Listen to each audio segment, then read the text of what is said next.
ಶ್ರೀ ಮುಕ್ತಿನಾಗಾಯ ನಮಃ. ಮರ್ಯಾದಾ ಪುರುಷೋತ್ತಮ ಶ್ರೀ ರಾಮಚಂದ್ರರ ಜನ್ಮದಿನದ ಶುಭಾಶಯಗಳು. ಶ್ರೀರಾಮಚಂದ್ರರ ಜನ್ಮದಿನ ಅತ್ಯಂತ ಸಂಭ್ರಮ ಸಡಗರದಿಂದ ಆಚರಣೆಯನ್ನು ಮಾಡ್ತಕ್ಕಂತಹ ವಿಶೇಷವಾದ ಹಬ್ಬ ಈ ದಿವಸ. ಇದನ್ನು ಹಬ್ಬವಾಗಿ ಆಚರಣೆ ಮಾಡುವಂತಹ ಕಾಲವಾದರೂ ಯಾವುದು?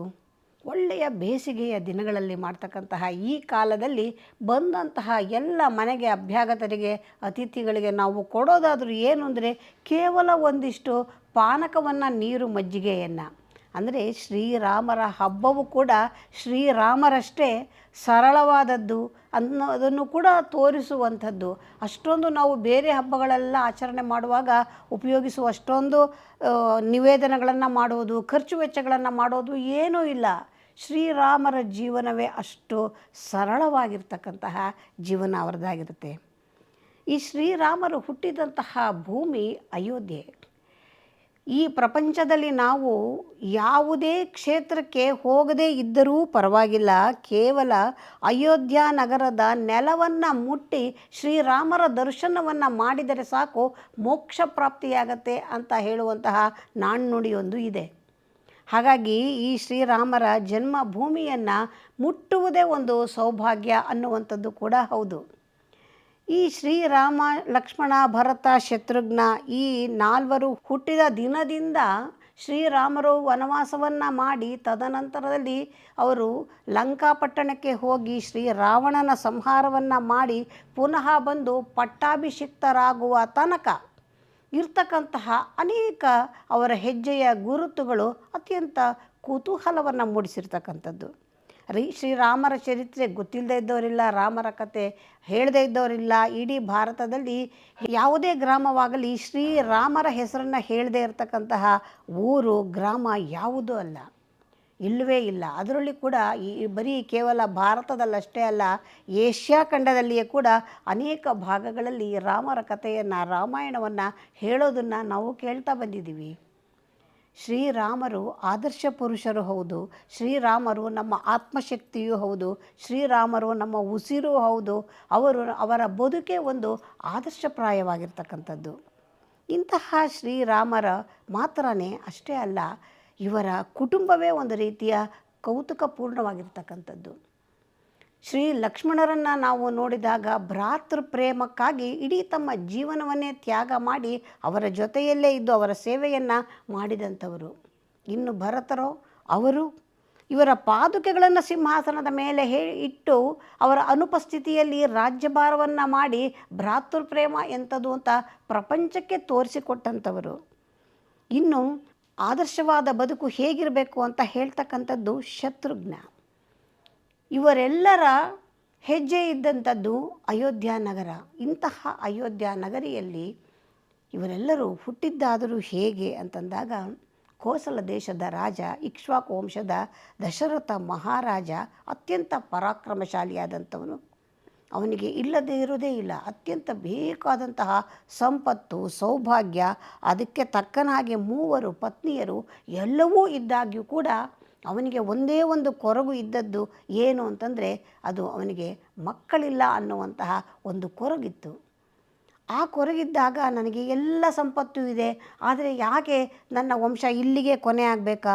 ನನ್ನ ಪಿತೃಗಳಿಗೆ ನಾನು ಯಾವುದೇ ರೀತಿಯ ಒಂದು ಸಂತಾನ ಭಾಗ್ಯವನ್ನು ಕೊಡದಿರ ಅವರ ಶಾಪಕ್ಕೆ ಗುರಿಯಾಗಬೇಕಾ ಅಂತ ಯೋಚನೆ ಮಾಡ್ತಾ ಇದ್ದಾಗ ತಿಳಿದವರೊಬ್ಬರು ಋಷ್ಯಶೃಂಗರನ್ನು ಭೇಟಿ ಮಾಡಿ ನಿಮ್ಮ ಸಮಸ್ಯೆಗೆ ಪರಿಹಾರ ಸಿಕ್ಕತ್ತೆ ಅಂತ ಹೇಳಿದ್ರು.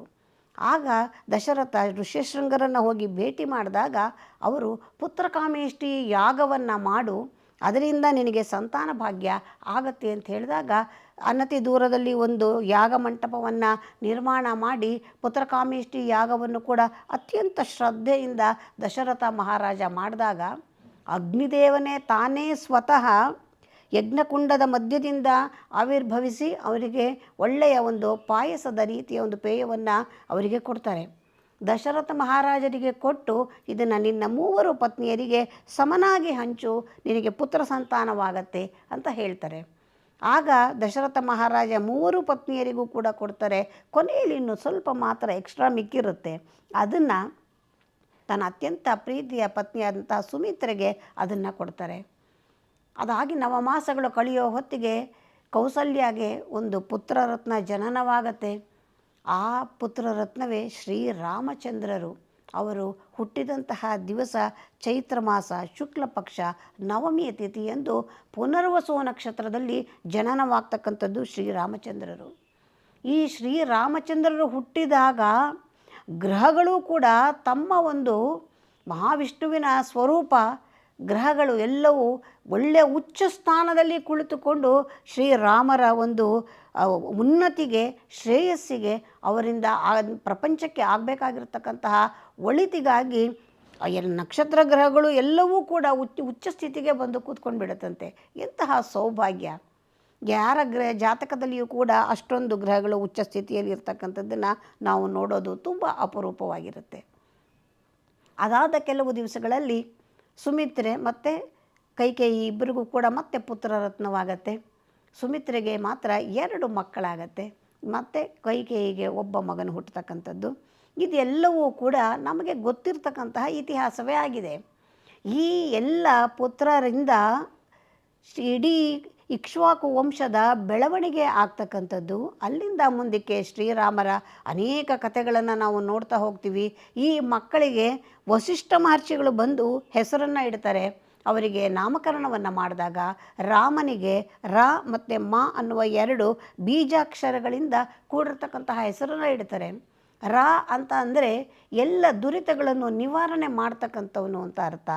ಮ ಅಂತಂದಾಗ ಅಮೃತ ತತ್ವವನ್ನು ಹೊಂದಿರತಕ್ಕಂಥದ್ದು ಅಂತ. ಈ 2 ತತ್ವಗಳನ್ನು ಹೊಂದಿರುವಂತಹ ರಾಮ ಅನ್ನುವ ಹೆಸರಿನಿಂದ ವಸಿಷ್ಠ ಮಹರ್ಷಿಗಳು ರಾಮಚಂದ್ರರನ್ನು ಕರೀತಾರೆ.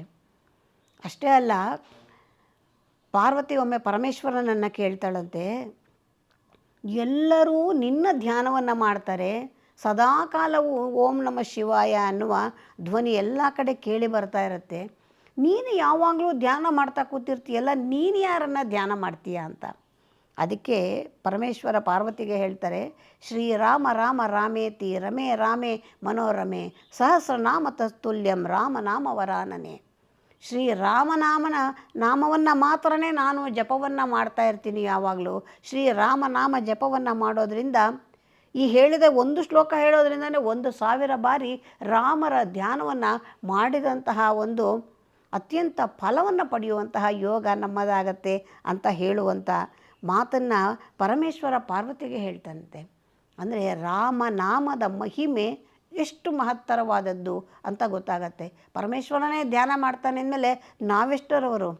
ನಾವು ಕೂಡ ಯಾವಾಗ ಮನಸ್ಸಿಗೆ ತುಂಬ ಅಸಮಾಧಾನ ಇದೆ, ಅಶಾಂತಿ ಇದೆ ಅಂತಂದಾಗ ರಾಮನಾಮ ಧ್ಯಾನವನ್ನು ಮಾಡಿದರೆ ಸಾಕು, ಮನಸ್ಸು ನಿರ್ಮಲವಾಗತ್ತೆ, ಆರೋಗ್ಯಪೂರ್ಣವಾಗತ್ತೆ, ಮತ್ತು ಶಾಂತಿ ಸಮಾಧಾನ ದೊರಕುವಂತಹ ವಿಶೇಷವಾದ ನಾಮ ಶ್ರೀರಾಮರದ್ದು. ಅಂತಹ ಈ ವಿಶೇಷವಾದ ಶ್ರೀರಾಮ ನವಮಿಯಂದು ಪ್ರತಿಯೊಬ್ಬರು ಕೂಡ ಯಾವುದಾದರೂ ಅವರ ಒಂದು ಸಣ್ಣ ಕಥೆಯನ್ನು ಅವರನ್ನು ನೆನಪಿಸಿಕೊಳ್ಳುವಂತಹ ಪ್ರಯತ್ನವನ್ನು ಮಾಡಿದರಷ್ಟೇ ಸಾಕು, ನಮ್ಮ ಬದುಕು ಸಾರ್ಥಕವಾಗತ್ತೆ. ಇಷ್ಟನ್ನು ಹೇಳ್ತಾ ಸರ್ವೇ ಜನಾಃ ಸುಖಿನೋ ಭವಂತು, ಸಮಸ್ತ ಸನ್ಮಂಗಳಾನಿ ಭವಂತು. ಎಲ್ಲರಿಗೂ ಶುಭವಾಗಲಿ.